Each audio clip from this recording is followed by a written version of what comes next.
Once upon a time, near a quiet lake, a mother duck was waiting for her eggs to hatch. One by one, the little yellow ducklings came out, chirping happily. But one big egg was still unbroken. Finally, it cracked open, and out came a strange little duckling. Gray and different, the mother smiled with love, but the other ducklings looked at it in surprise.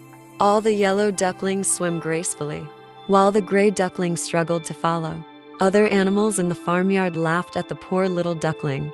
Feeling lonely and sad, the duckling sat quietly by the lake. One night, the ugly duckling decided to leave and find a new home. It walked through the dark forest, guided only by the moonlight.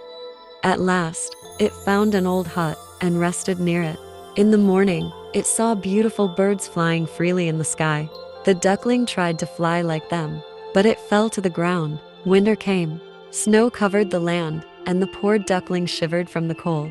It found shelter in a small barn, close to a warm fire. But even there, the animals kept their distance from the gray little duckling. Spring arrived, flowers bloomed, and the sun melted the snow.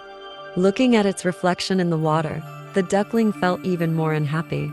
Then, high in the sky, it saw a flock of elegant swans flying gracefully. How beautiful they were! The duckling admired them with wonder. Slowly, it swam closer to the swans, but fear filled its heart. They will laugh at me too, it thought. One gentle swan glided near and smiled kindly. The duckling looked at the water again, but this time, something was different. It wasn't a gray duckling anymore. It had become a beautiful white swan. The other swans welcomed it with open wings. Even the animals that once mocked it watched in amazement. The mother duck saw her grown child and felt proud. The young swan spread its wings and soared high into the sky. At last, it had found where it truly belonged, living happily ever after.